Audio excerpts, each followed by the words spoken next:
코끝에 쌓은 겨울바람이 채 가시지 않은 이른 봄날이었습니다. 그래도 해마다 이맘때면 괜스레 마음이 설레곤 했지요. 곧 아들 녀석 생일이 다가오고 있었거든요.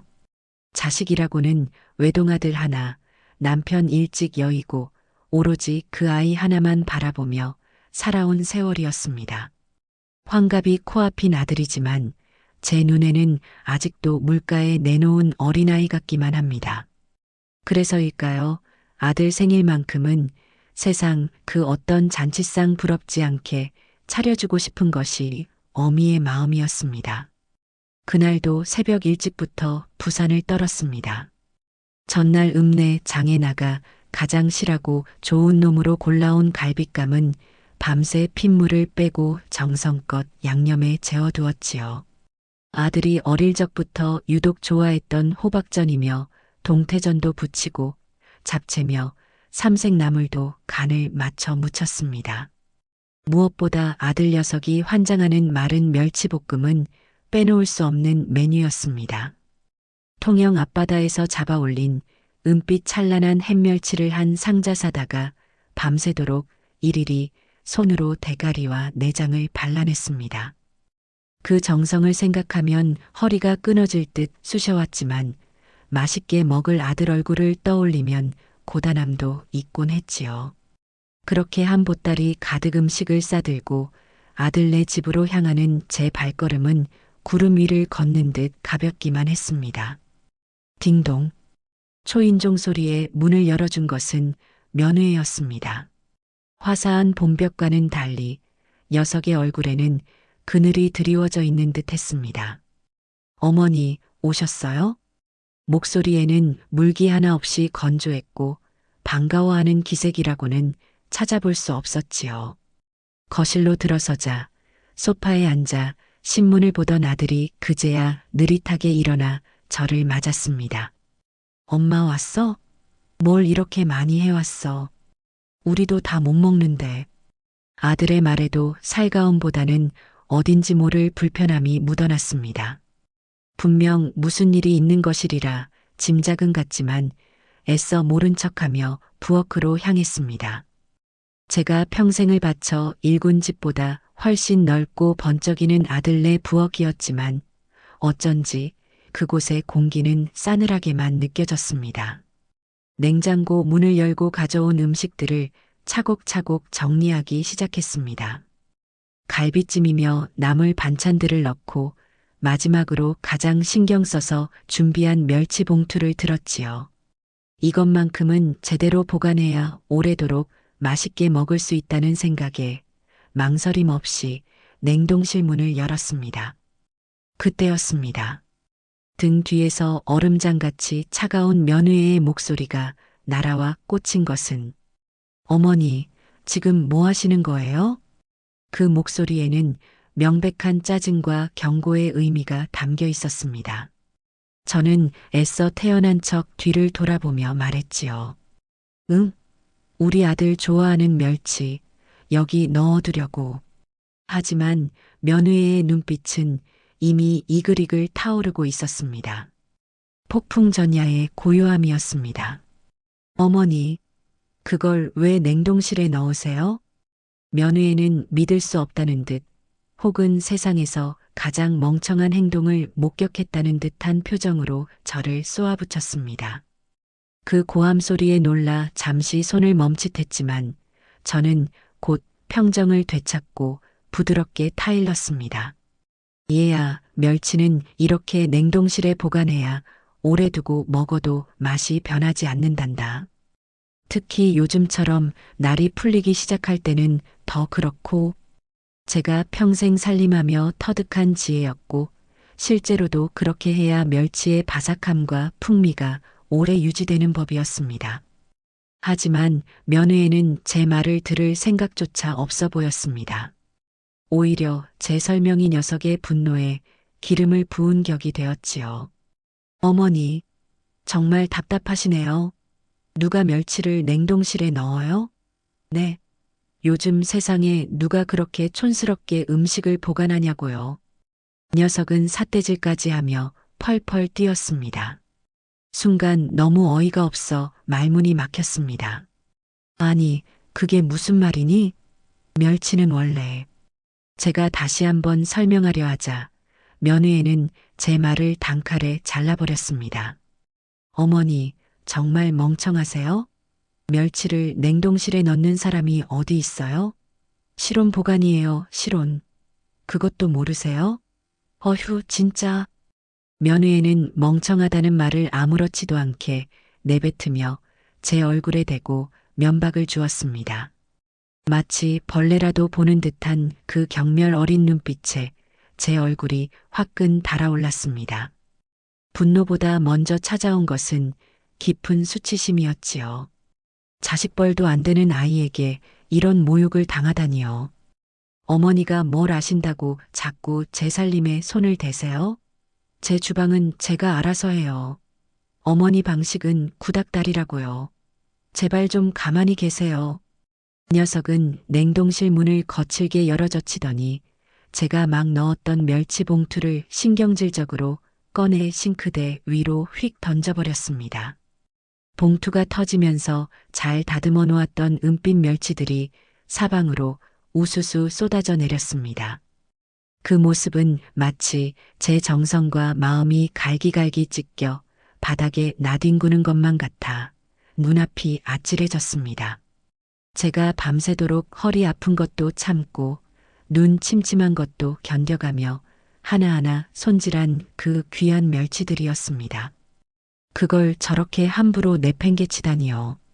이건 뭐 멸치의 냉동실 냄새 배고 수분 다 날아가서 맛대가리 하나도 없게 만드는 방법이잖아요. 어머니 때문에 제 살림 다 망가져요, 정말.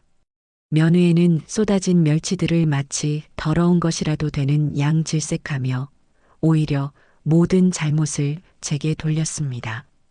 그 적반하장의 태도에 저는 더 이상 참을 수가 없었습니다. 얘야, 멸치는 냉동 보관하는 게 맞아. 내가 뭘 안다고 어미한테 그런 막말을 하는 거냐? 제 목소리도 저도 모르게 높아졌습니다. 하지만 면회에는 눈 하나 깜짝하지 않고 더욱 기세등등하게 맞받아쳤습니다. 어머니야말로 뭘 아신다고 큰 소리세요. 무식하면 용감하다더니 딱 어머니를 두고 하는 말이네요. 제발 좀 제 주방에서 나가주세요. 어머니가 계시면 숨이 쉬어지지가 않아요. 녀석의 입에서 쏟아져 나오는 말들은 하나하나 비수가 되어 제 가슴에 깊숙이 박혔습니다. 면회와 제가 고성을 주고받는 동안 아들 녀석은 부엌 입구에서 안절부절 못하며 서 있기만 했습니다. 제발 이 상황을 좀 중재해 주길 바라는 제 간절한 눈빛을 애써 외면하면서 말이지요.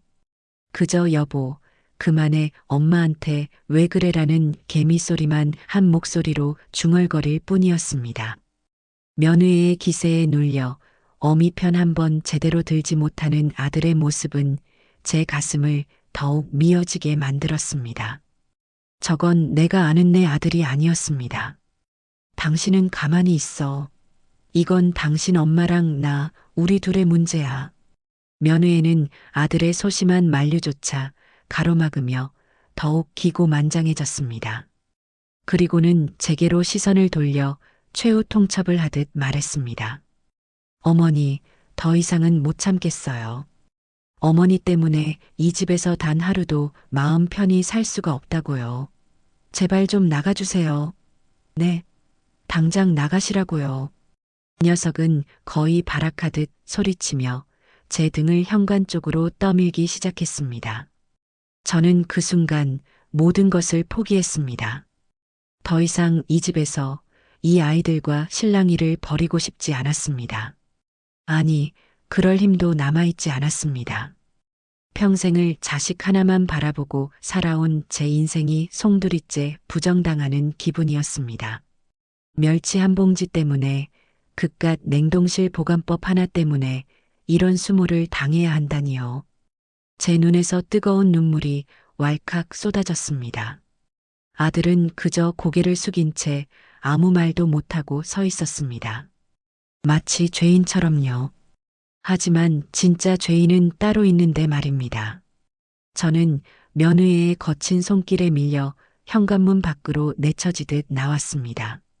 신발도 제대로 깨어 신지 못한 채였습니다.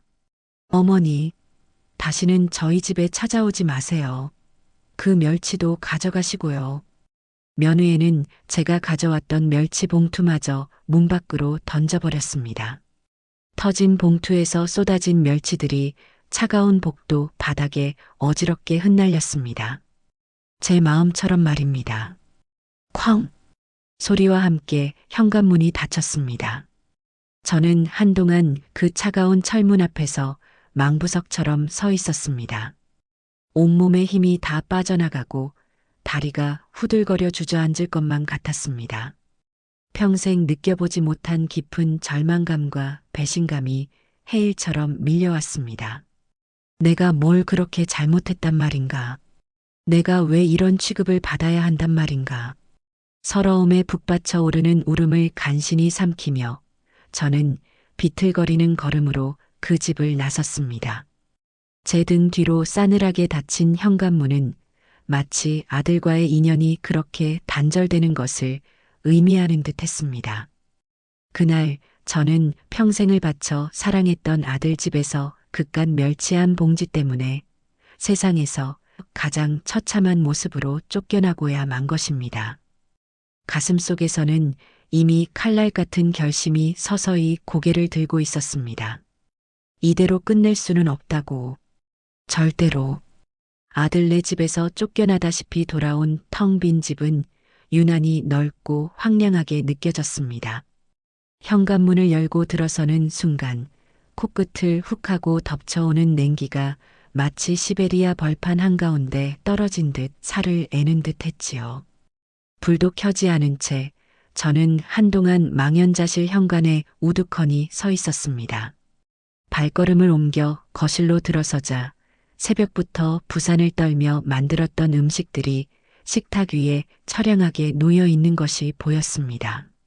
아들 녀석이 제일 좋아하는 갈비찜이며 잡채, 삼색나물, 그리고 정성껏 북쳐냈던 호각전과 동태전까지 그 모든 것들이 온기를 잃은 채 마치 저의 신세처럼 그렇게 식어 있었습니다. 그 음식들을 바라보자니 억장이 무너지는 듯한 슬픔과 함께 참을 수 없는 분노가 치밀어 올랐습니다. 내가 누구를 위해 이 새벽부터 일어나 음식들을 장만했던가? 누구를 위해 밤새 허리 한번 제대로 펴지 못하고 멸치를 다듬었던가? 그 모든 정성과 사랑이 한순간에 쓰레기처럼 내팽개쳐진 것만 같아 심장이 갈기갈기 찢어지는 듯 아팠습니다. 저는 식탁 의자에 되는 대로 주저앉아 소리 없이 눈물만 흘렸습니다. 눈물은 뺨을 타고 흘러내려 차갑게 식은 음식 위로 뚝뚝 떨어졌지요. 그날 밤 저는 한숨도 자지 못했습니다. 뜬 눈으로 밤을 지새우며 창밖이 뿌옇게 밝아올 때까지 울고 또 울었습니다. 젊은 날 남편을 일찍 여의고 홀로 아들 하나를 키우며 겪었던 서름과 고통이 파노라마처럼 스쳐 지나갔습니다. 시장 좌판에서 채소 장사를 하며 악착같이 돈을 모았고 아들 녀석 남부럽지 않게 키우려고 제 한 몸 부서져라 일했습니다. 행여나 기죽을까, 행여나 엇나갈까, 노심초사하며 아들의 그림자만 쫓아다녔던 세월이었습니다. 그렇게 금지옥엽 키운 아들이었는데 이제는 며느리의 눈치 보느라 이 늙은 어미의 찢어지는 가슴은 보이지도 않는 모양이었습니다. 그깟 멸치 한 봉지가 평생을 바친 어미의 사랑보다 더 중했단 말인가요? 배신감에 치가 떨리고 야속함에 피눈물이 흘렀습니다. 내가 평생을 누구를 위해 이렇게 살았단 말인가? 허망한 질문만이 텅 빈 집안을 맴돌았습니다. 이대로는 안 된다. 이대로 무너질 수는 없다는 생각이 희미하게 고개를 들기 시작했습니다. 다음 날 오전 뜬 눈으로 밤을 지새운 탓에 머리는 천근만근 무거웠고 온몸은 두들겨 맞은 듯 쑤셔왔습니다. 퉁퉁 부은 눈으로 창밖을 바라보니 어제와는 다른 햇살이 창문으로 쏟아져 들어오고 있었지만 제 마음은 여전히 한겨울 동토처럼 꽁꽁 얼어붙어 있었지요. 혹시나 아들 녀석에게서 전화라도 오지 않을까, 아니면 며느리라도 미안하다는 연락이 오지 않을까 하는 신락 같은 기대를 품었던 것도 사실입니다. 하지만 기다리는 전화는 오지 않았습니다. 대신 제 휴대폰 액정 위로 짧은 문자 메시지 하나가 도착했음을 알리는 불빛이 깜빡였습니다. 가슴이 철렁 내려앉는 것을 느끼며 떨리는 손으로 메시지를 확인했습니다. 며느리에게서 온 문자였습니다. 그 내용을 확인하는 순간 저는 온몸의 피가 싸늘하게 식는 것을 느꼈습니다. 어머니, 어제 일은 여러모로 죄송하게 됐어요. 하지만 앞으로는 저희 집에 다시는 발걸음 안 하셨으면 좋겠어요. 어머님이 오시면 저희 부부 너무 힘들거든요. 아범도 저랑 같은 생각이니까 괜히 아범한테 전화해서 힘들게 하지 마시고요. 구구절절 변명과 자기 합리화로 가득 찬, 그리고 마지막에는 협박조차 서슴지 않는 그 뻔뻔한 문자에 저는 할 말을 잃었습니다. 이것은 사과가 아니었습니다. 이것은 명백한 절연 선언이자 제 존재 자체를 부정하는 폭력이었습니다. 어제 그렇게 모질게 저를 내쫓고도 모자라 이제는 아예 오지 말라고 쐐기를 박는 며느리의 잔인함에 소름이 돋았습니다. 아범도 저랑 같은 생각이니까. 이 구절은 마치 제 심장에 박힌 비수와도 같았습니다. 아들 녀석이 정말 저런 말을 했을까? 아니면 며느리가 제멋대로 지어낸 이야기일까? 어느 쪽이든 상관없었습니다. 중요한 것은 아들이 며느리의 저런 악랄한 행동을 막지 못했다는, 혹은 동조했다는 사실이니까요. 저는 한동안 그 문자 메시지를 멍하니 바라보았습니다. 그리고는 이를 악물었습니다. 그래, 이것이 너희들의 진심이구나. 이것이 내가 평생을 바쳐 키운 아들과 내 모든 것을 내주었던 며느리의 본 모습이구나. 더 이상 미련도 기대도 가질 필요가 없다는 것을 뼈저리게 깨달았습니다.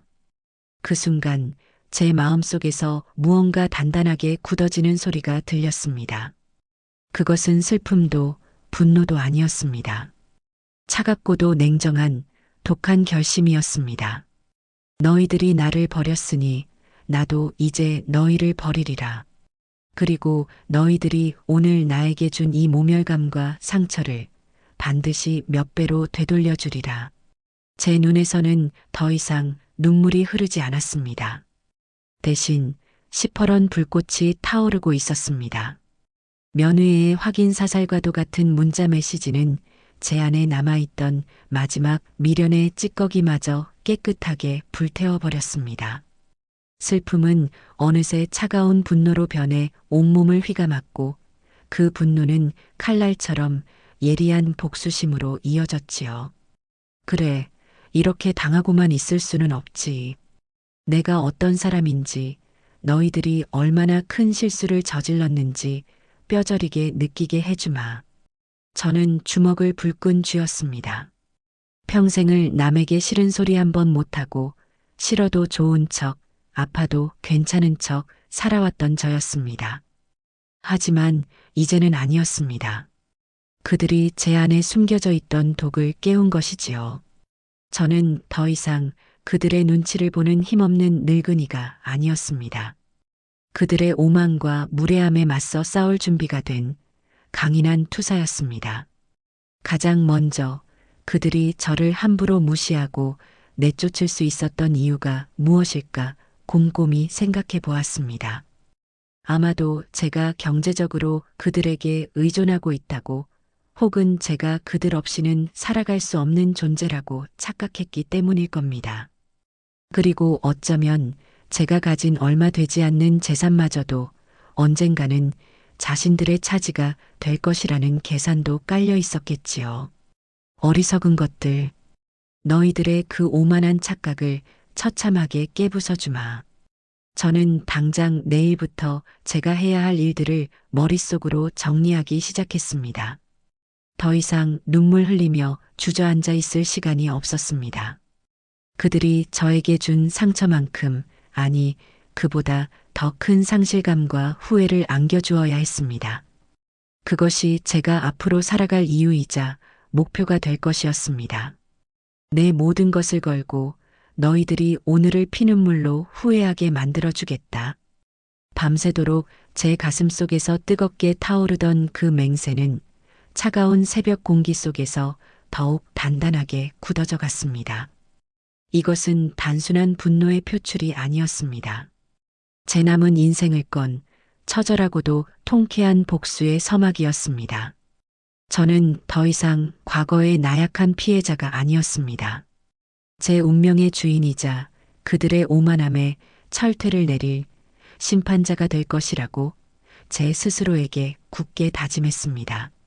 창밖으로 동이 트고 있었습니다.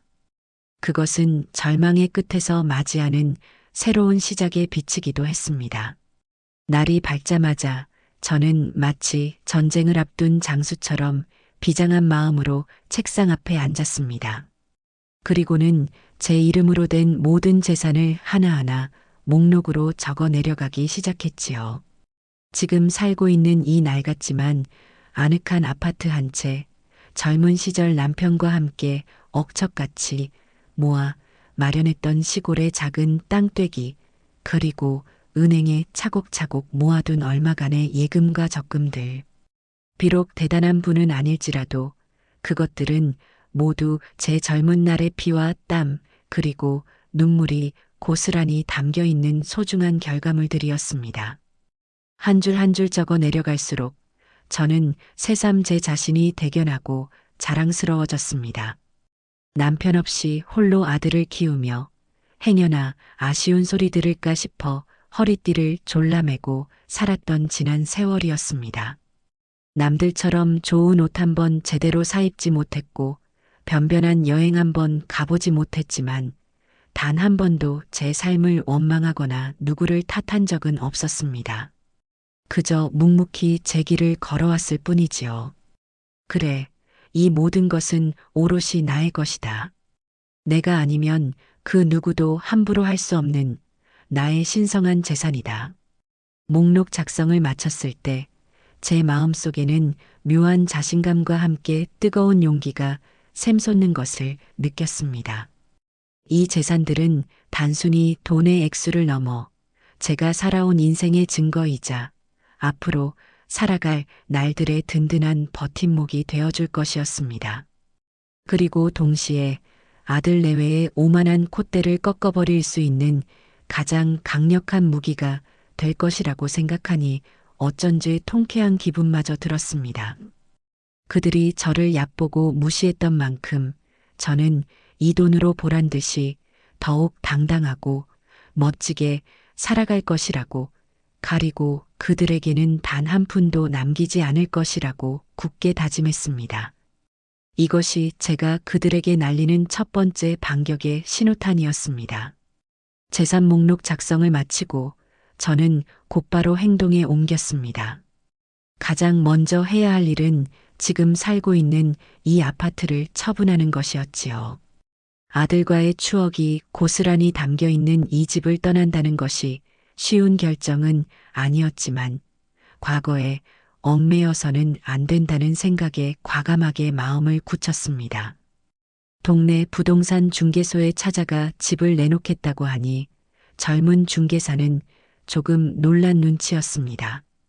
아마도 저 같은 늙은이가 혼자 와서 그것도 그렇게 급하게 집을 팔겠다고 하니 의아했던 모양입니다. 저는 그런 시선 따위는 아랑곳하지 않고 시세보다 조금 싸도 좋으니 최대한 빨리 좀 팔아주십시오라고 단호하게 말했습니다. 제 결연한 태도에 중개사도 더 이상 묻지 않고 알겠다며 고개를 끄덕였지요. 다행히 집은 생각보다 빨리 팔렸습니다. 아마도 제가 시세보다 조금 낮춰 내놓은 덕분이기도 했겠지만 어쩌면 하늘이 제 새로운 출발을 돕는 것일지도 모른다는 생각이 들었습니다. 집이 팔리고 이사 날짜가 잡히자 저는 본격적으로 살림살이 정리에 들어갔습니다. 평생을 함께했던 손때 묻은 물건들을 하나하나 정리하는 것은 생각보다 고된 일이었습니다. 빛바랜 앨범 속 젊은 날의 제 모습이며 남편이 남기고 간 낡은 시계, 그리고 아들 녀석이 어릴 적 가지고 놀던 장난감들까지 그 모든 것들에 추억이 깃들어 있어 버리려고 할 때마다 가슴 한구석이 아려왔습니다. 하지만 저는 독하게 마음먹었습니다. 과거는 과거일 뿐 더 이상 미련을 두어서는 안 된다고 스스로를 다그쳤지요. 아들과 관련된 물건들은 상자에 담아 모조리 창고에 처박아 버렸습니다. 언젠가 그 녀석이 찾아와 달라고 하면 그때 내어줄 생각이었지만 지금 당장은 보고 싶지도 않았습니다. 꼭 필요한 최소한의 짐만 남기고 나머지는 자선단체에 기증하거나 중고 물품 수거 업체를 불러 한꺼번에 처분했습니다. 집안이 텅 비어갈수록 제 마음은 오히려 이상하리만큼 홀가분해지는 것을 느꼈습니다. 마치 오랫동안 저를 짓누르고 있던 무거운 짐을 벗어 던진 듯한 해방감이었지요. 과거와의 완전한 작별, 그것은 새로운 시작을 위한 필수적인 과정이었습니다. 모든 정리가 끝나고 마침내 이삿날이 밝았습니다. 텅 빈 집을 마지막으로 둘러보니 시원섭섭한 감정이 교차했지만 후회는 없었습니다. 새로운 주인을 기다리는 빈집은 어쩐지 저에게 이제 헐헐 날아가세요라고 말하는 듯 했습니다. 저는 작은 트럭에 실린 제 단출한 짐을 보며 앞으로 펼쳐질 새로운 삶에 대한 기대감으로 가슴이 두근거렸습니다. 떠나기 전 저는 아들 녀석에게 마지막 통보를 하기로 마음먹었습니다. 하지만 전화로 직접 이야기하고 싶지는 않았습니다. 제 목소리가 떨리거나 혹은 그 녀석의 목소리에 또다시 마음이 약해질까봐 두려웠기 때문이지요. 그래서 저는 짧지만 단호한 내용의 편지 한 통을 써서 등기우편으로 붙였습니다. 그 내용은 이러했습니다. 내 어미는 오늘 너희들이 나를 내쫓았던 그 순간 이미 죽었다. 나는 오늘부로 내 모든 재산을 정리하고 이 세상을 떠난다. 내가 가진 모든 것은 나와 아무런 상관도 없는 사람들을 위해 사회에 환원할 것이니 앞으로 2번 다시 나를 찾을 생각도 말고 내 재산에 대한 그 어떤 기대도 버리길 바란다. 너희는 너희 방식대로, 나는 내 방식대로 각자의 인생을 살아가자꾸나. 이것이 내가 너희에게 보내는 마지막 편지다. 편지를 붙이고 나오는데 묘한 카타르시스가 느껴졌습니다. 이제 정말 모든 것이 끝났다는 안도감과 함께 그들이 이 편지를 받아보았을 때 어떤 표정을 지을까 상상하니 통쾌함마저 밀려왔습니다. 아마도 처음에는 믿지 않으려 하겠지요. 그리고는 당황하고 분노하고 결국에는 후회하게 될 것입니다. 자신들이 얼마나 어리석은 행동을 저질렀는지, 그리고 얼마나 소중한 것을 잃어버렸는지 말입니다. 저는 곧바로 휴대폰 가게로 가서 쓰던 번호를 해지하고 새로운 번호로 바꿨습니다. 그리고 당분간 그 누구의 연락도 받지 않을 작정이었습니다. 아들 내외는 물론이고 혹시라도 그들의 부탁을 받고 저를 찾아 나설지 모르는 친척들이나 지인들과도 안전히 연락을 끊어야 했습니다. 이것은 도망이 아니었습니다. 이것은 그들과의 질긴 악연을 끊고 오롯이 나만의 새로운 삶을 건설하기 위한 적극적인 선택이었습니다. 이제부터 진짜 게임 시작이니까요. 그들이 저지른 죄의 대가를 톡톡히 치르게 만들 그 게임 말입니다. 제 입가에 서늘한 미소가 떠올랐습니다. 아들네 집을 떠나 새로운 삶을 시작하기로 마음먹었을 때 가장 먼저 고민했던 것은 어디로 가야 할까 하는 문제였습니다. 단순히 그들의 눈을 피하는 것을 넘어 과거의 그림자로부터 완전히 벗어나 새로운 인생을 설계할 수 있는 곳이어야 했습니다. 며칠 밤낮으로 고민한 끝에 저는 아주 오래전 남편과 함께 잠시 들렀던 남쪽의 작은 섬마을을 떠올렸습니다. 그곳은 풍광이 아름답고 인심이 좋았지만 외부인의 발길이 잦지 않아 조용히 지내기에 안성맞춤인 곳이었지요. 무엇보다 아들 내외는 제가 그런 외딴 곳에 숨어 지내리라고는 꿈에도 상상하지 못할 것이라는 확신이 들었습니다. 결심이 서자 저는 곧바로 실행에 옮겼습니다. 최소한의 짐만 챙겨 섬으로 들어가는 첫 배에 몸을 실었습니다. 며칠 동안 발품을 판 끝에 바닷가가 한눈에 내려다 보이는 언덕 위에 허름하지만 아담한 빈집 하나를 구할 수 있었습니다. 주인은 객지에 나간 아들이 돌아오면 살게 하려고 비워둔 집이라며 싼값에 세를 내주었지요. 저는 그 집을 보자마자 마음이 끌렸습니다. 비록 낡고 손볼 곳이 많았지만 저의 새로운 보금자리로는 더할 나위 없이 좋아 보였습니다. 그날부터 저는 마치 제 인생의 새로운 성을 쌓는 건축가처럼 치밀하게 움직였습니다. 가장 먼저 집수리부터 시작했습니다. 낡은 창호를 갈고 벽에는 새하얀 페인트를 칠하고 마당에는 작은 텃밭도 일구었지요. 그리고 혹시 모를 상황에 대비해 집 주변으로 낮은 담장을 두르고 대문에는 튼튼한 자물쇠도 새로 달았습니다. 마을 사람들에게는 남편과 사별하고 조용히 여생을 보내기 위해 내려온 외지인이라고 저를 소개했습니다. 다행히 순박한 섬 사람들은 저의 이야기를 의심 없이 믿어주었고 오히려 낯선 곳에서의 제 생활을 여러모로 도와주려고 애썼습니다. 저는 그들의 따뜻한 관심이 고마우면서도 한편으로는 제 정체가 드러날까봐 늘 조심하며 지냈습니다. 밤이 되면 창문이란 창문은 모두 굳게 걸어 잠그고 작은 소리에도 깜짝깜짝 놀라곤 했습니다. 하지만 그런 불안감 속에서도 저는 조금씩 저만의 안전하고 완벽한 은신처를 만들어가고 있었습니다. 그 누구도 특히 아들 내외는 절대로 저를 찾을 수 없을 것이라는 확신을 다지면서 말입니다. 새로운 보금자리가 어느 정도 안정을 찾아갈 무렵 저는 그동안 미뤄왔던 가장 중요한 일을 처리하기로 마음먹었습니다. 그것은 바로 제 재산 문제에 대한 법적인 준비를 마무리하는 것이었지요. 저는 수소문 끝에 실력 있고 입이 무겁기로 소문난 변호사 한 분을 찾아갔습니다. 그리고 저의 딱한 사정을 솔직하게 털어놓고 제 모든 재산을 사후에 아들이나 며느리가 아닌 제가 지정하는 자선단체에 기부하고 싶다는 뜻을 밝혔습니다. 제 이야기를 듣던 변호사님은 한동안 아무 말 없이 저를 바라보더니 이내 제 결심을 존중한다며 고개를 끄덕였습니다. 그리고는 제 뜻이 법적으로 아무런 문제 없이 관철될 수 있도록 철저하게 유언장을 작성해 주었습니다. 유언장에는 본인의 유고 시 모든 부동산과 금융자산을 포함한 일체의 유산을 사회복지법인에 기증한다.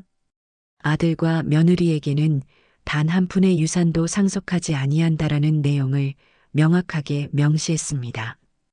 혹시라도 아들 내외가 유류분 반환 청구 소송 같은 것을 제기할 가능성까지 고려하여 제가 자발적이고 명확한 의사에 따라 이러한 결정을 내렸음을 증명할 수 있는 부속 서류들까지 꼼꼼하게 준비했지요. 유언장 작성을 마치고 공증까지 받고 나니 마치 마음속에 있던 큰 돌덩이 하나를 내려놓은 듯 후련했습니다. 이제 제가 갑자기 세상을 떠나더라도 제 피와 땀이 깃든 재산이 그 파렴치한 며느리의 손에 넘어갈 일은 결코 없을 것이라는 생각에 안도감이 들었습니다. 어쩌면 그들은 제가 가진 얼마 되지 않는 재산을 은근히 기대하고 있었을지도 모릅니다. 하지만 이 유언장의 존재를 알게 된다면 그들은 아마도 땅을 치고 후회하게 되겠지요. 자신들의 어리석은 행동이 어떤 결과를 초래했는지, 그리고 돈보다 더 소중한 것을 잃어버렸다는 사실을 말입니다. 이것은 제가 그들에게 날리는 또 하나의 통쾌한 복수였습니다. 변호사 사무실을 나오는 제 발걸음은 그 어느 때보다 가볍고 당당했습니다. 섬마을에서의 생활에 조금씩 익숙해지면서 저는 과거의 저와 완벽하게 단절하기 위한 마지막 준비를 해나갔습니다. 그것은 바로 새로운 나로 살아가는 것이었지요. 물론 법적으로 개명을 하거나 신분을 바꾼 것은 아니었습니다. 하지만 저는 마을 사람들에게 저를 소개할 때 제 본명 대신 어릴 적 아버지가 불러주시던 아명을 사용했습니다. 그것은 마치 과거의 상처 많은 김계숙은 죽고 순수하고 긍정적인 새로운 인물로 다시 태어나는 듯한 자기 암시와도 같았습니다. 휴대폰 번호는 당연히 아무에게도 알려주지 않았고 꼭 필요한 연락은 마을 이장님 댁의 유선전화를 통해 간접적으로 주고받았습니다. 인터넷이나 SNS 같은 것은 아예 사용하지 않았고 혹시라도 제 사진이나 정보가 온라인에 노출될까봐 극도로 조심했습니다. 가끔 육지병원에 가야 할 일이 생기면 새벽 일찍 첩배를 타고 나가 가장 먼저 진료를 받고 해가 지기 전에 섬으로 돌아오곤 했습니다. 마치 첩보 영화 속 주인공처럼 철저하게 제 신분을 숨기고 외부와의 접촉을 최소화하며 살았던 것이지요. 처음에는 이런 생활이 답답하고 불편하게 느껴지기도 했습니다. 하지만 시간이 지날수록 오히려 이런 고립된 생활이 제게는 더 큰 안정감을 준다는 것을 깨달았습니다. 더 이상 아들 내외의 눈치를 볼 필요도 없었고 그들의 감정에 휘둘릴 일도 없었습니다. 오롯이 저 자신에게만 집중하며 제가 원하는 방식대로 살아갈 수 있다는 자유가 얼마나 소중한 것인지 새삼 느끼게 되었지요. 가끔 밤늦도록 잠 못 이루는 날이면 창가에 앉아 밤바다를 바라보곤 했습니다. 검푸른 바다 위로 부서지는 하얀 달빛을 보고 있으면 지난날의 아픈 기억들이 파도 소리와 함께 멀어져 가는 것 같았습니다. 그래, 과거의 나는 그들이 나를 내쫓았던 그날 이미 죽었어. 지금의 나는 완전히 새로운 사람이야. 저는 그렇게 스스로에게 되뇌며 새로운 삶에 대한 의지를 다지곤 했습니다. 이것은 단순한 숨어 살기가 아니었습니다. 이것은 상처 입은 과거를 치유하고 더욱 강인하고 독립적인 존재로 거듭나기 위한 저만의 성스러운 의식이었습니다. 그리고 언젠가 그들이 저를 찾아왔을 때 완전히 달라진 제 모습을 보여줌으로써 그들에게 가장 큰 충격을 안겨줄 그날을 위한 치밀한 준비 과정이기도 했습니다. 제가 집을 나와 자취를 감춘 지 한 달이 다 되어갈 무렵 저는 우연히 예전에 알고 지내던 이웃 아주머니와 연락이 닿았습니다. 그 아주머니는 아들네 집 근처에 살고 있어서 간간히 그들의 소식을 전해 들을 수 있었지요. 아주머니의 말에 따르면 제가 사라진 초기에는 아들 내외가 그리 심각하게 생각하지 않았다고 합니다. 아마도 제가 잠시 화가 나서 친척 집에 가 있거나 며칠 바람 좀 쐬고 돌아올 것이라고 대수롭지 않게 여겼던 모양입니다. 특히 며느에는 아주 가관이었다고 합니다. 어머니 성격에 혼자 오래 못 계세요. 돈 떨어지고 몸 아프면 금방 아쉬운 소리 하면서 돌아오실 거예요. 그때 가서 버릇을 단단히 고쳐놔야 한다니까요 라며 오히려 큰 소리를 쳤다는군요. 제 아들 녀석은 그런 며느리의 오만방자한 말에 아무런 제지도 하지 않고 그저 알아서 하시겠지라며 방관만 하고 있었다고 하고요. 그 말을 전해 듣는 순간 저는 또다시 치밀어 오르는 분노를 참을 수 없었습니다. 자신들이 무슨 짓을 저질렀는지 전혀 깨닫지 못하고 있는 그들의 뻔뻔함과 어리석음에 기가 막힐 노릇이었습니다. 며느에는 제가 평생을 아들 하나만 바라보고 살아왔으니 결국에는 아들 없이는 하루도 견디지 못하고 돌아올 것이라고 굳게 믿고 있었던 것 같습니다. 그리고 제가 가진 얼마 되지 않는 재산도 결국에는 자신들의 차지가 될 것이라는 계산까지 하고 있었겠지요. 어리석은 것들. 너희들의 그 오만한 생각과 기대가 얼마나 허황된 것인지 곧 뼈저리게 느끼게 될 것이다.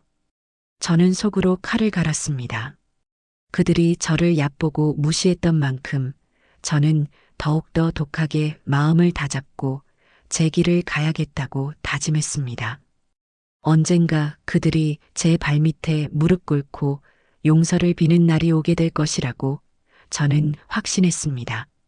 그들이 저에게 주었던 상처와 모멸감을 몇 배로 되갚아줄 그날을 손꼽아 기다리면서 말입니다. 그렇게 한 달, 그리고 또 한 달이 흘렀습니다. 하지만 저는 돌아가지 않았고 그 어떤 연락도 하지 않았습니다. 제가 살던 아파트 역시 이미 다른 사람에게 팔려 넘어간 후였지요. 그제야 아들 내외는 뭔가 상황이 심상치 않게 돌아가고 있다는 것을 감지하기 시작한 모양입니다. 뒤늦게 제 휴대폰으로 전화를 걸어봤지만 이미 없는 번호라는 안내만 흘러나왔을 테고요. 친척들에게 수소문해봤지만 저의 행방을 아는 사람은 아무도 없었습니다. 이웃 아주머니의 말에 따르면 그때부터 며느리의 얼굴에서 웃음기가 사라지기 시작했다고 합니다. 처음에는 어머니가 정말 독하게 마음먹으셨나 보네. 하지만 그래봤자 얼마나 가겠어? 라며 애써 태연한 척했지만 시간이 지날수록 불안한 기색이 역력해졌다는군요. 아들 녀석에게 당신 엄마 정말 어디로 가신 거야? 당신이 좀 더 적극적으로 찾아봐야 하는 거 아니야? 라며 짜증을 내는 일이 잦아졌다고 합니다. 아들 역시 뒤늦게 걱정이 되기 시작했는지 제 친구분들이나 예전에 함께 일했던 동료들에게까지 연락해서 저를 찾으려고 애썼지만 허사였다고 하고요. 며느리가 불안해하는 이유는 단순히 시어머니의 부재 때문만은 아니었을 겁니다. 아마도 저의 도움이 절실해졌기 때문이겠지요. 제가 알게 모르게 그들의 생활을 여러모로 지원해주고 있었다는 사실을 제가 사라지고 나서야 깨달았을 테니까요. 예를 들어 손주 녀석들 학원비나 용돈을 가끔 보태주기도 했고 명절이나 생일 같은 특별한 날에는 두둑한 용돈을 챙겨주기도 했습니다.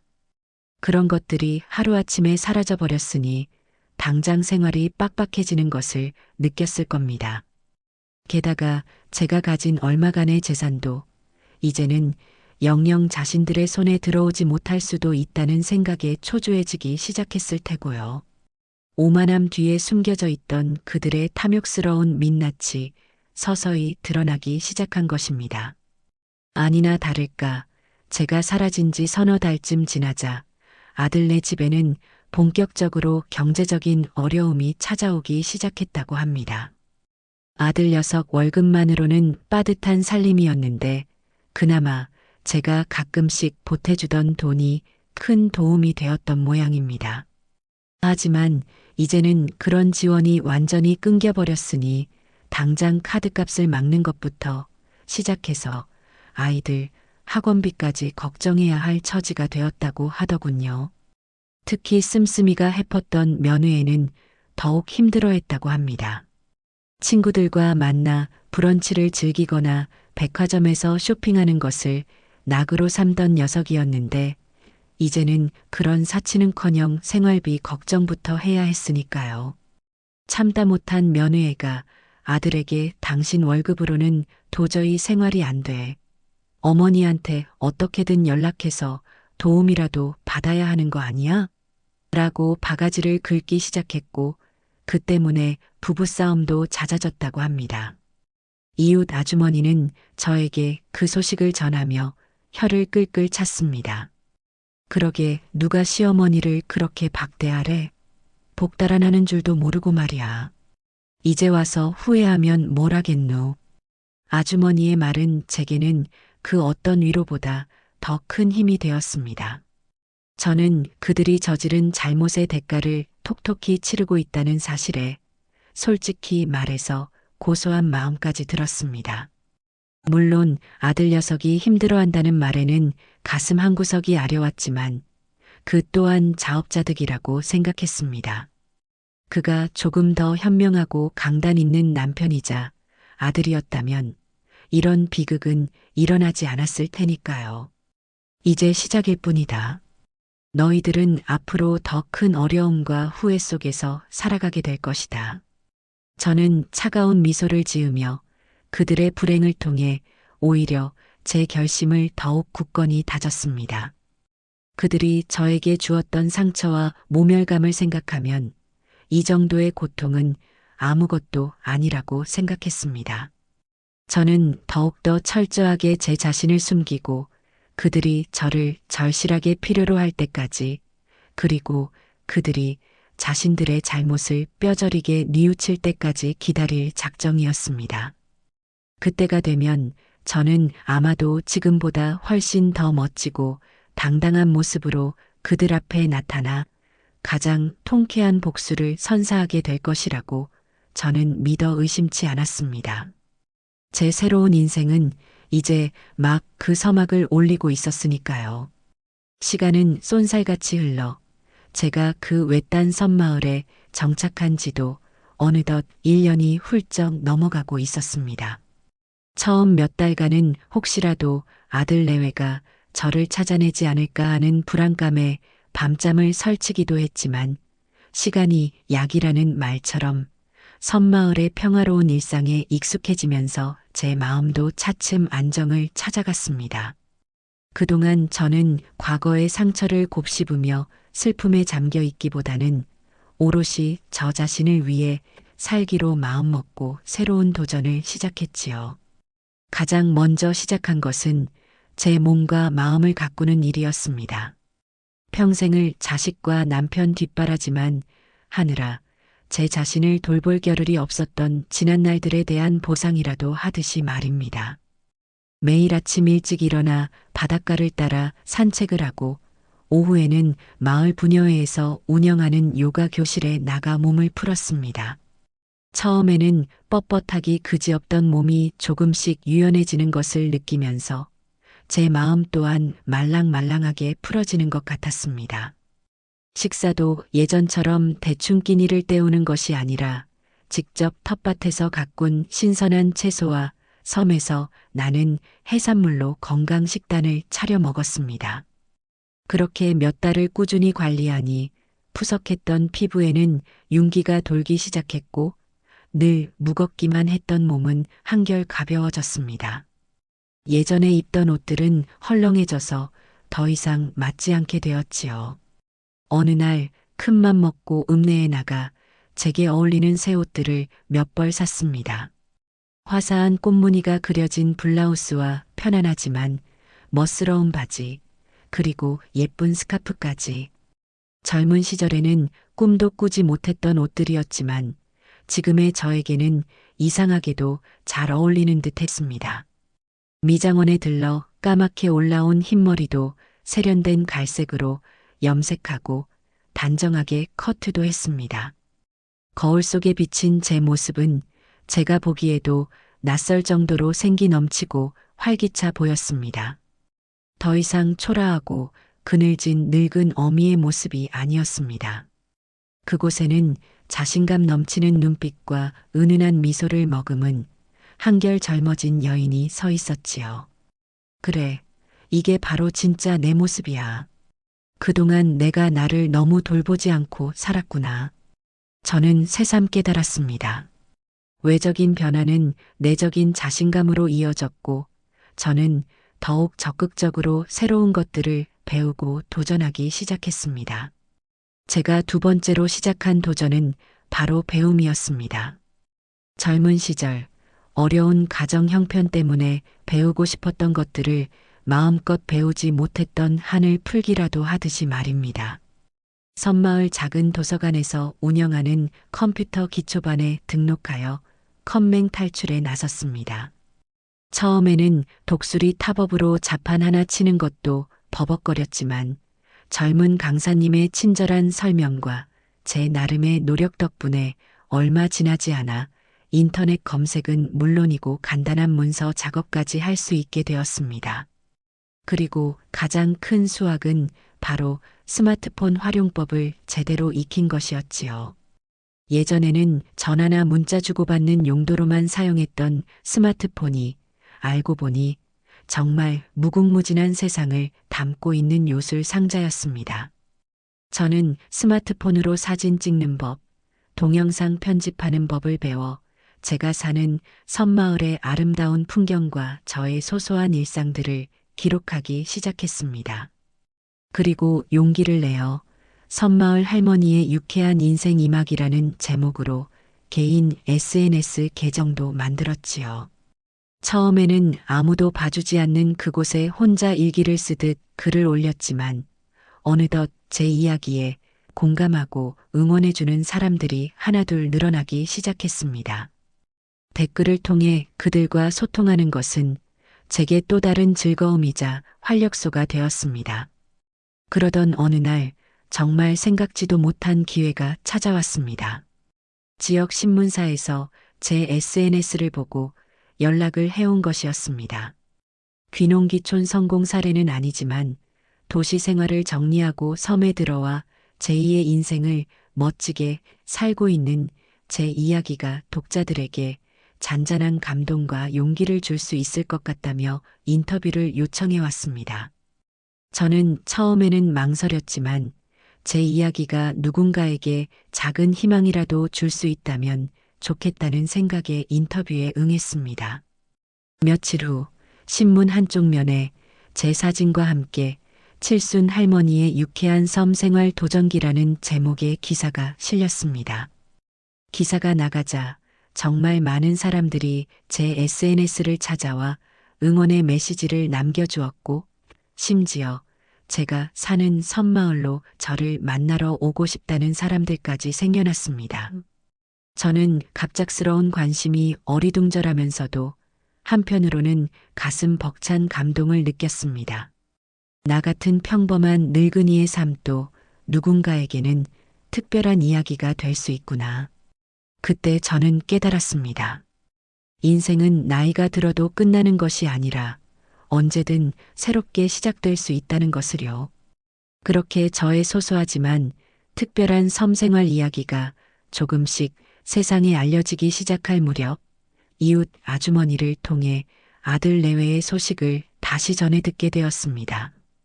아주머니 말로는 제가 신문에 난 것을 아들 녀석 직장 동료 중 누군가가 우연히 보고 그 소식을 아들에게 전했다고 합니다. 처음에는 설마 했을 테지요. 자신들이 그렇게 함부로 내쫓았던 무기력하고 초라했던 늙은 어미가 그렇게 짧은 시간 안에 신문에 날 정도로 멋지게 변신했을 거라고는 꿈에도 상상하지 못했을 테니까요. 하지만 신문에 실린 제 사진과 기사 내용을 확인하고 나서는 그들도 어쩔 수 없이 그 사실을 받아들여야만 했을 겁니다. 아주머니는 아들 녀석이 그 기사를 보고 며칠 동안 넋이 나간 사람처럼 지냈다고 했습니다. 그리고 면회에는 제 성공 소식을 듣고는 믿을 수 없다는 듯 분노와 질투심을 동시에 터뜨렸다고 하더군요. 어머니가 우리 몰래 저렇게 잘 살고 있었다니, 우리한테는 그렇게 모질게 굴더니 뒤로는 호강하고 있었던 거 아니에요? 라며 말도 안 되는 트집을 잡았다고 합니다. 그들의 반응을 전해 들으면서 저는 씁쓸한 미소를 지을 수밖에 없었습니다. 그들은 여전히 자신들의 잘못을 깨닫지 못하고 모든 것을 남의 탓으로만 돌리고 있는 것 같았습니다. 하지만 이제 그런 그들의 반응 따위에 일희일비할 제가 아니었습니다. 저는 이미 그들보다 훨씬 더 높은 곳에서 그들보다 훨씬 더 넓은 세상을 바라보고 있었으니까요. 그들이 저를 올려다보며 후회와 질투심에 몸부림치는 모습은 어쩌면 제가 계획했던 복수의 또 다른 과정일지도 몰랐습니다. 저는 그저 제 길을 묵묵히 걸어갈 뿐이었습니다. 그들이 감히 상상조차 할 수 없는 더욱 눈부시고 찬란한 저의 황금길을 향해서 말입니다. 저에 대한 소문이 아들 부부에게까지 흘러들어갔다는 것을 알게 된 후 저는 한동안 마음이 복잡했습니다. 그들이 저를 찾아올지도 모른다는 생각 때문이었지요. 하지만 예상과는 달리 한동안 그들에게서는 아무런 연락도 움직임도 없었습니다.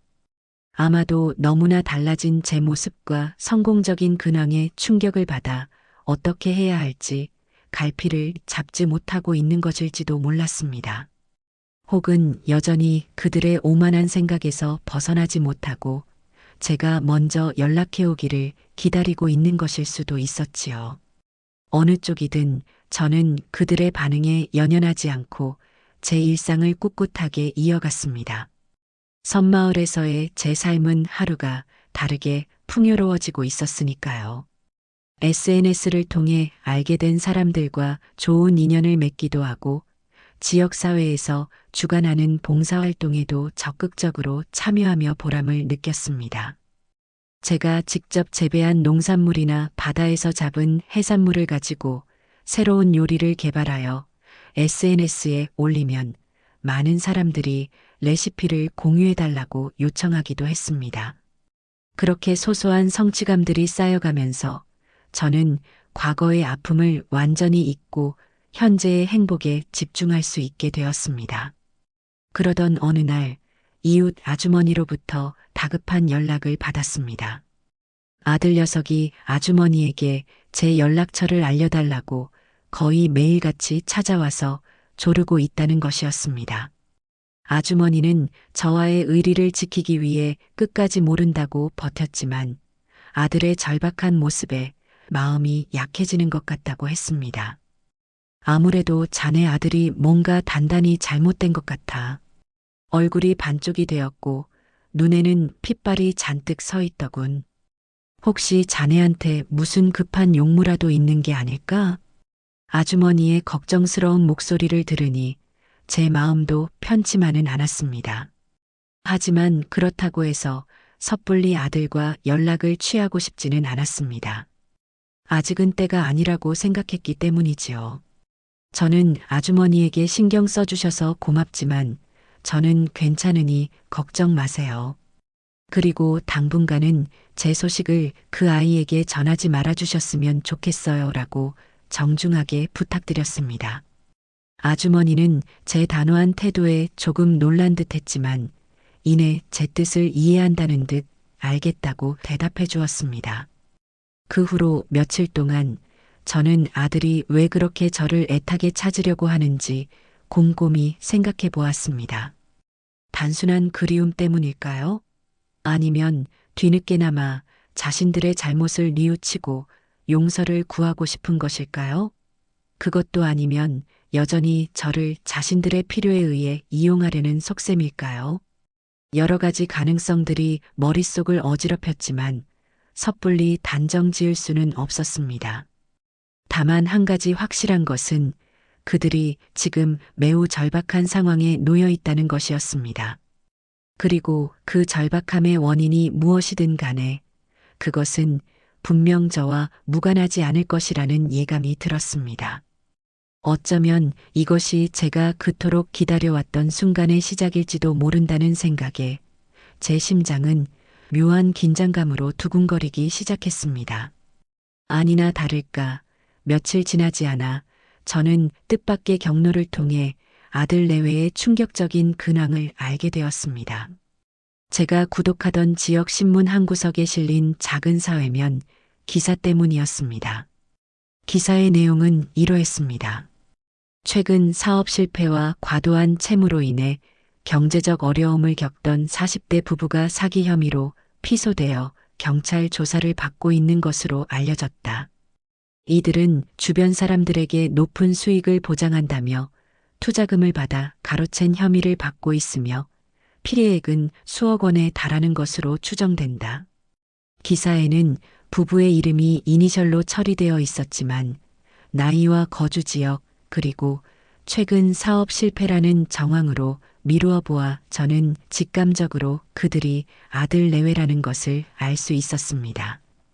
온몸의 피가 싸늘하게 식는 듯한 충격과 함께 저는 한동안 아무 말도 할 수 없었습니다. 그들이 아무리 저에게 큰 상처를 주었다고는 하지만 막상 이렇게 처참하게 몰락했다는 소식을 접하니 마음이 편치만은 않았습니다. 특히 아들 녀석을 생각하면 더욱 그랬지요. 저는 그날 밤 밤새도록 잠 못 이루고 뒤척였습니다. 아들 녀석의 어릴 적 모습부터 시작해서 저를 내쫓던 그날의 일, 그리고 신문 기사 속 그의 비참한 현재까지 모든 기억들이 뒤섞여 제 머릿속을 혼란스럽게 만들었습니다. 내가 너무 모질게 굴었던 것일까? 내가 조금만 더 너그러웠더라면 이런 상황까지 오지는 않았을까? 하는 후회와 자책감이 파도처럼 밀려오기도 했습니다. 하지만 이내 고개를 저었습니다. 이것은 온전히 그들의 선택이었고 그들이 저지른 잘못에 대한 당연한 결과였습니다.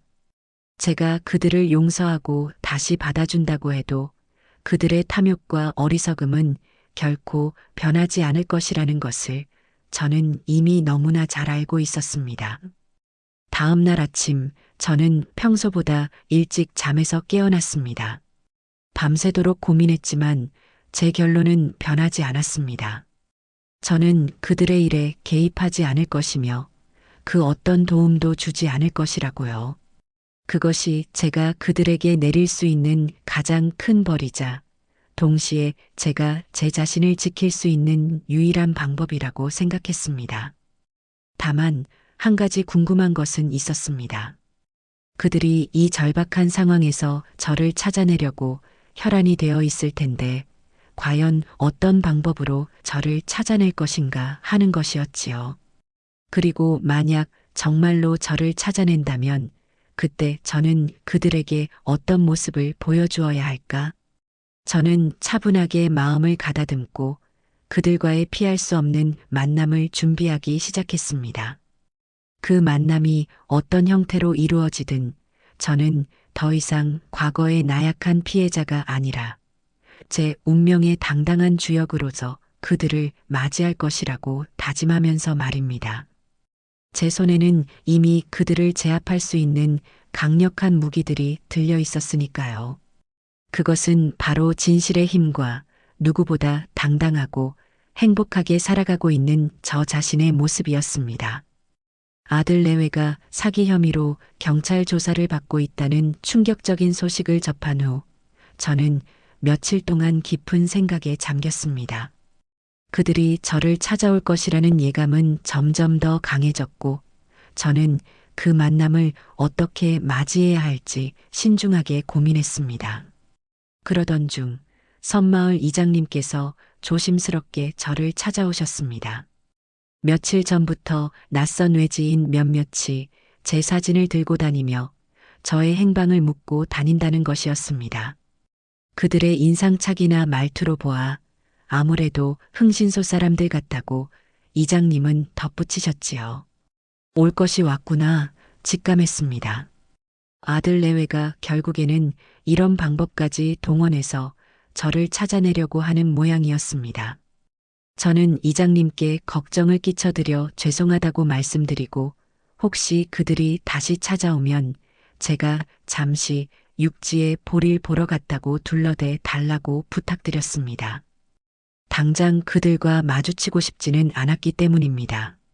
그로부터 며칠 뒤 제가 운영하는 SNS 계정으로 낯선 아이디로부터 메시지 하나가 도착했습니다. 발신인은 다름 아닌 제 아들이었습니다. 아마도 흥신소를 통해 제 SNS 계정까지 알아낸 모양입니다.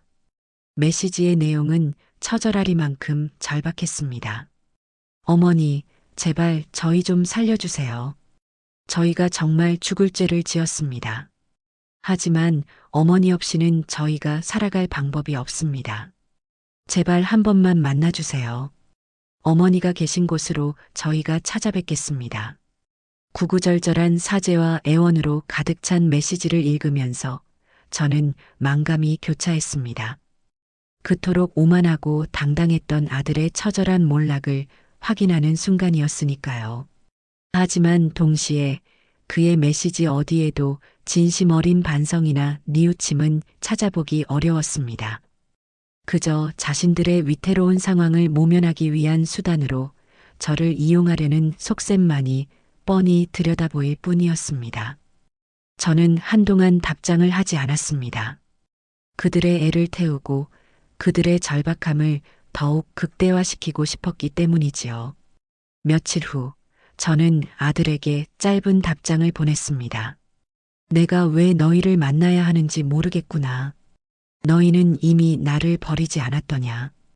제 답장을 받은 아들은 거의 실시간으로 다시 장문의 메시지를 보내왔습니다.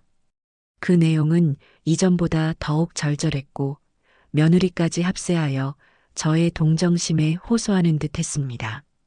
그들은 자신들의 잘못을 모두 인정한다며 지금이라도 어머니께 속죄하고 싶다고, 그리고 어머니의 도움이 없으면 자신들은 정말 길거리에 나앉게 될 것이라고 읍소했습니다. 저는 그들의 위선적인 태도에 실소를 금할 수 없었습니다. 불과 얼마 전까지만 해도 저를 멸시하고 내쫓았던 그들이 이제 와서 자신들이 불리해지니 이렇게까지 비굴하게 매달리는 모습이라니요. 하지만 저는 그들의 쇼에 더 이상 놀아나지 않기로 했습니다. 저는 그들에게 제가 다음 주 주말에 읍내에 있는 한적한 찻집에서 만나자고 답장을 보냈습니다. 드디어 그들과의 마지막 단판을 지을 시간이 다가오고 있었던 것입니다. 약속한 날 저는 평소보다 조금 더 신경 써서 옷을 차려입고 찻집으로 향했습니다. 제가 선택한 옷은 얼마 전 큰맘 먹고 구입한 은은한 비취색이 감도는 고급스러운 실크 블라우스와 검정색 정장 바지였습니다.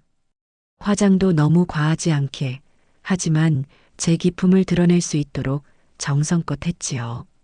찻집 안으로 들어서자 창가 자리에 초조한 모습으로 앉아있는 아들과 며느리가 한눈에 들어왔습니다.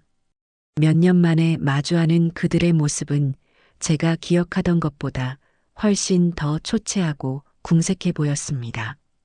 특히 며느에는 예전에 그 화려하고 당당했던 모습은 온데간데 없이 잔뜩 주눅이 든 채 고개만 숙이고 있었습니다.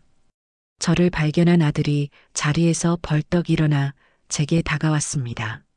어머니, 와주셔서 정말 감사합니다.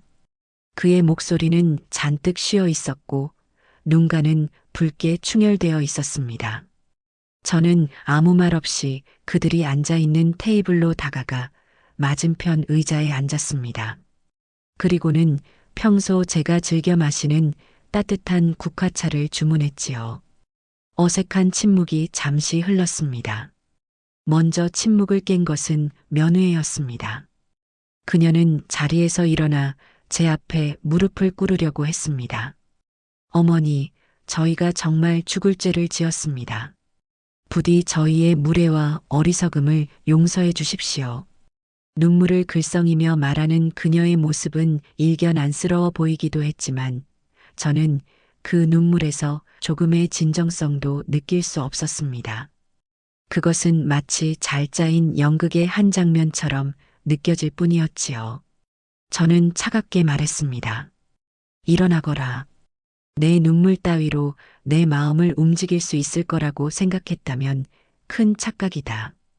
제 단호한 말에 며느에는 당황한 듯 멈칫했지만 이내 아들의 부축을 받고 자리로 돌아갔습니다. 그때부터 아들 내외의 구차한 변명과 애원이 시작되었습니다. 그들은 자신들이 얼마나 힘든 상황에 놓여 있는지, 그리고 제가 아니면 이 위기를 벗어날 방법이 없다고 하소연했습니다. 사업 실패로 떠안은 막대한 빚, 그리고 사기 혐의로 인한 법적인 문제까지 그들의 이야기는 듣는 것만으로도 숨이 막힐 지경이었습니다. 하지만 저는 그들의 이야기에 조금도 동요하지 않았습니다. 오히려 저는 그들의 말을 들으면서 그들이 과거에 저에게 저질렀던 만행들을 하나하나 떠올렸습니다. 냉동실의 멸치 한 봉지 때문에 저를 멍청하다고 모욕하고 제 살림에 손대지 말라며 악을 쓰고 결국에는 현관 밖으로 매정하게 내쫓았던 그날의 기억들 말입니다. 그때 그들이 저에게 주었던 상처와 모멸감에 비하면 지금 그들이 겪고 있는 고통은 아무것도 아니라는 생각이 들었습니다. 한참 동안 그들의 하소연을 듣고 있던 저는 마침내 입을 열었습니다. 그래서 너희들이 나에게 원하는 것이 무엇이냐? 돈이냐? 아니면 내가 너희들의 법적인 문제라도 해결해 주길 바라는 것이냐? 제 싸늘한 질문에 아들은 머뭇거리며 대답했습니다. 어머니, 저희가 염치 없는 것 알지만 이번 한 번만 저희를 도와주시면 평생 어머니 발이라도 씻겨드리며 은혜를 갚겠습니다. 저는 그 말을 듣고 헛웃음을 터뜨렸습니다. 은혜? 너희들이 나에게 갚아야 할 것은 은혜가 아니라 너희들이 저지른 죄에 대한 대가다. 그리고 나는 너희들의 발을 씻겨줄 생각 따위는 추호도 없다. 그리고는 찻잔을 들어 향긋한 국화차를 한 모금 마셨습니다. 그 어느 때보다 차 맛이 달콤하게 느껴지는 순간이었습니다. 저는 이어 말했습니다. 나는 지금 내 삶에 아주 만족하며 행복하게 살고 있단다. 너희들이 나를 내쫓았던 그날 나는 오히려 새로운 인생을 찾을 기회를 얻었지. 그러니 어찌 보면 너희들에게 고맙다고 해야 할지도 모르겠구나. 너희들의 그 어리석은 행동이 아니었다면 나는 평생 너희들의 그늘 밑에서 숨막히는 삶을 살았을 테니까 말이다. 제 말 한마디 한마디는 비수가 되어 그들의 가슴에 깊숙이 박혔을 겁니다. 그들의 얼굴은 이미 창백하게 질려 있었고 더 이상 아무런 말도 하지 못했습니다. 저는 그들의 절망적인 표정을 바라보며 속으로 통쾌한 미소를 지었습니다. 이것이 바로 제가 그토록 기다려왔던 순간이었으니까요.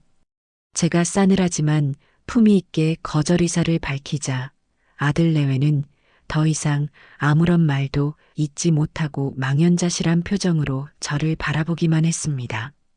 그들의 눈빛에서는 절망과 함께 뒤늦은 후회와 원망이 뒤섞인 복잡한 감정들이 읽혔지요. 하지만 저는 더 이상 그들의 감정에 휘둘리지 않았습니다. 저는 자리에서 일어나 찻값을 계산하고 그들에게 마지막 한마디를 남겼습니다. 나는 너희들을 용서할 생각도 도와줄 생각도 없다. 너희들이 뿌린 씨앗이니 너희들 스스로 거두도록 해라. 그리고 다시는 내 앞에 나타나지 말아 주었으면 좋겠구나. 그 말을 끝으로 저는 미련 없이 찻집을 나섰습니다. 등 뒤에서 느껴지는 그들의 처절한 시선 따위는 조금도 의식하지 않았습니다. 제 마음은 오히려 평화롭고 홀가분하기까지 했습니다. 드디어 지긋지긋했던 과거의 악연을 완전히 끊어냈다는 해방감 때문이었을까요? 그 후 아들 내외는 빈손으로 돌아갈 수밖에 없었고 그들의 상황은 더욱더 악화일로를 걷게 되었다는 소식을 전해 들었습니다.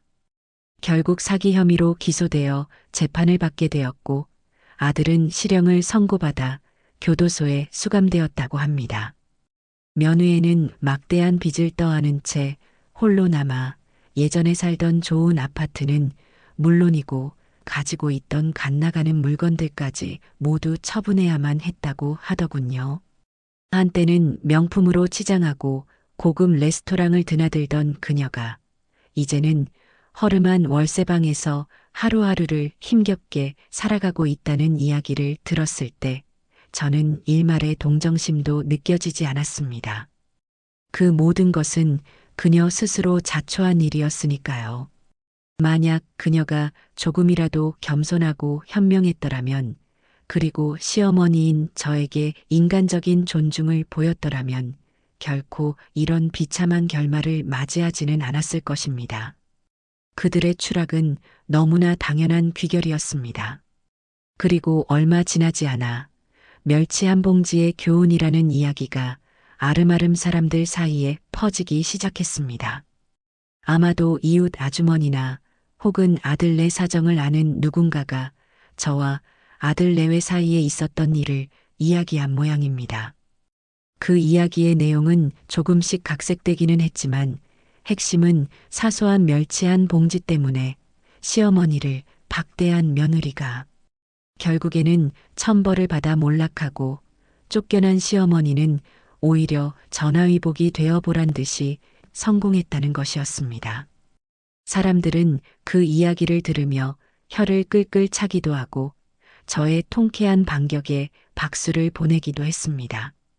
특히 며느리의 그 싸가지 없는 말투와 멸치는 실온 보관이라는 어처구니 없는 주장은 사람들의 웃음거리가 되기에 충분했지요. 그 소문은 아들 내외에게는 씻을 수 없는 주홍 글씨가 되었을 것이고 사회적인 망신까지 당하게 만들었을 겁니다. 저는 그 소문을 들으며 이것이야말로 진정한 사이다가 아닐까 하는 생각을 했습니다. 돈으로도 살 수 없는 그 무엇과도 바꿀 수 없는 통쾌한 복수였으니까요. 한편 저는 섬마을에서의 성공을 발판 삼아 더욱더 활발하게 활동을 이어갔습니다. 제가 운영하는 온라인 쇼핑몰은 점점 더 번창했고 저는 그 수익의 일부를 지역사회에 환원하기 시작했습니다. 섬마을의 불우한 청소년들을 위한 장학금을 만들고 홀로 사는 노인들을 위한 무료 급식소를 운영하는 데에도 적극적으로 참여했지요. 저의 이런 활동들이 알려지면서 저는 지역사회에서 존경받는 어르신이자 성공한 사업가로 인정받게 되었습니다. 여러 언론사에서 저의 인생 스토리를 취재하러 왔고 심지어는 제 이야기를 바탕으로 한 드라마 제작 제의까지 들어올 정도였습니다. 저는 더 이상 과거의 상처에 얽매여 괴로워하는 대신 저에게 주어진 새로운 삶을 마음껏 즐기고 있었습니다. 매일 아침 눈을 뜰 때마다 새로운 희망과 감사함으로 가슴이 벅차올랐고 하루하루가 너무나 소중하고 행복했습니다. 이것이 바로 그들이 저에게서 빼앗아 가려고 했던 하지만 결코 빼앗을 수 없었던 저의 빛나는 노년이었습니다. 그들의 몰락과는 너무나 대조적인 찬란한 황금기였지요. 저는 가끔 밤하늘의 별을 보며 생각했습니다. 어머니, 아버지, 보고 계시죠? 저 이렇게 잘 살고 있답니다. 그리고 앞으로도 더욱더 행복하게 살아갈 거예요. 제 마음속 깊은 곳에서부터 뜨거운 무언가가 솟아오르는 것을 느끼며 저는 조용히 미소 지었습니다. 시간이 흘러 모든 것이 제자리를 찾아가는 듯 했습니다. 아들 내외에 대한 기억은 이제 제 삶에서 아주 작은 부분을 차지할 뿐이었고 그마저도 희미한 그림자처럼 느껴질 뿐이었습니다. 저는 여전히 섬마을에서 저만의 속도로 저만의 방식으로 행복한 나날들을 보내고 있었지요. 제가 일군 작은 사업은 꾸준히 성장하여 이제는 제법 규모 있는 기업으로 자리 잡았고 저는 그 성장의 과실을 저 혼자만 누리는 것이 아니라 저를 믿고 따라준 직원들과 그리고 제가 속한 지역 사회와 함께 나누었습니다. 사람들은 저를 성공한 여성 사업가 혹은 따뜻한 마음을 가진 기부 천사라고 불렀지만 저는 그저 하루하루 최선을 다해 살아가는 평범한 늙은이에 불과하다고 생각했습니다. 다만 제 삶의 주도권을 되찾고 스스로 행복을 만들어갈 수 있게 되었다는 사실에 늘 감사할 뿐이었습니다. 가끔 과거를 돌아보면 그날 아들네 집에서 겪었던 모멸감과 서름이 여전히 가슴 한구석을 아릿하게 만들기도 했습니다. 하지만 이제는 그 아픔조차도 제 삶의 일부로 받아들일 수 있게 되었습니다. 그날의 사건이 없었다면 어쩌면 저는 평생을 자식의 그늘 밑에서 숨막히는 삶을 살았을지도 모를 일이니까요. 냉동실의 멸치 한 봉지는 제게 지울 수 없는 상처를 남겼지만 동시에 새로운 세상을 향해 나아갈 수 있는 용기와 기회를 선물해 준 셈이었습니다. 그래서 저는 이제 그 누구도 원망하지 않기로 했습니다. 모든 것은 결국 그렇게 될 운명이었고, 저는 그 운명 속에서 최선의 길을 찾아낸 것이라고 믿기로 했습니다. 과거는 과거일 뿐, 저에게는 눈부시게 빛나는 현재와 더욱더 기대되는 미래가 기다리고 있었으니까요. 그러던 어느 날, 아주 오랜만에 이웃 아주머니를 통해 아들 녀석의 소식을 전해 듣게 되었습니다. 교도소에서 모범수로 지내다 몇 년 일찍 가석방되었다고 하더군요. 출소 후에는 모든 것을 잃고 폐인처럼 지내던 며느리와도 완전히 갈라섰고, 지금은 지방의 작은 공장에서 허드렛 일을 하며 겨우 생계를 유지하고 있다고 했습니다. 아주머니는 혹시라도 제가 아들을 만나볼 생각이 있는지 조심스럽게 물어왔지만 저는 고개를 저었습니다. 이제 와서 제가 그 아이를 만난다고 해서 무엇이 달라지겠어요. 그 아이도 이제는 스스로의 힘으로 살아가야지요. 제 목소리는 단호했지만 마음 한구석에는 여전히 아들에 대한 안쓰러움이 남아있는 것을 부정할 수는 없었습니다. 하지만 그것은 동정이었을 뿐 결코 예전과 같은 모정은 아니었습니다. 저는 이미 그 아이에 대한 모든 기대를 내려놓은 지 오래였으니까요. 면회에는 그 후로 어떻게 살고 있는지 아무도 그 행방을 모른다고 했습니다. 아마도 세상 사람들의 손가락질을 피해 어디론가 꼭꼭 숨어버렸거나 혹은 여전히 자신의 잘못을 깨닫지 못한 채 누군가를 원망하며 살아가고 있겠지요. 어느 쪽이든 그녀의 남은 인생이 그리 행복할 것 같지는 않았습니다. 그것이 바로 그녀가 뿌린 씨앗의 결과였으니까요. 저는 이제 혈연으로 맺어진 가족은 없었지만 그보다 더 끈끈한 정으로 이어진 새로운 가족들이 있었습니다. 저를 친어머니처럼 따르고 아껴주는 섬마을 이웃들, 그리고 제 사업을 함께 일구며 동고동락해온 직원들이 바로 그들이었지요. 우리는 함께 웃고 함께 울며 서로에게 힘이 되어주는 진정한 의미의 가족이었습니다. 얼마 전 저는 제 칠순을 맞아 그들과 함께 작은 잔치를 열었습니다. 잔치 내내 웃음꽃이 떠나지 않았고 많은 사람들이 저의 건강과 행복을 진심으로 축복해 주었습니다. 그 따뜻한 마음들이 모여 제 가슴을 뭉클하게 만들었지요. 저는 그 자리에서 제가 평생 모은 재산의 상당 부분을 사회에 환원하겠다는 뜻을 밝혔습니다. 저를 필요로 하는 더 많은 사람들에게 작은 희망이라도 나누어 주고 싶었기 때문입니다. 제 발표에 많은 사람들이 박수를 보내주었고 몇몇은 감동의 눈물을 흘리기도 했습니다. 잔치가 끝나고 저는 혼자 밤바닷가를 거닐었습니다. 잔잔한 파도 소리가 자장가처럼 제 귓가를 간지럽혔고 밤하늘에는 수많은 별들이 보석처럼 반짝이고 있었습니다. 문득 제 인생을 돌아보니 참으로 많은 일들이 있었구나 하는 생각이 들었습니다. 기쁨과 슬픔, 사랑과 배신, 절망과 희망이 뒤섞인 한 편의 드라마 같았다고나 할까요?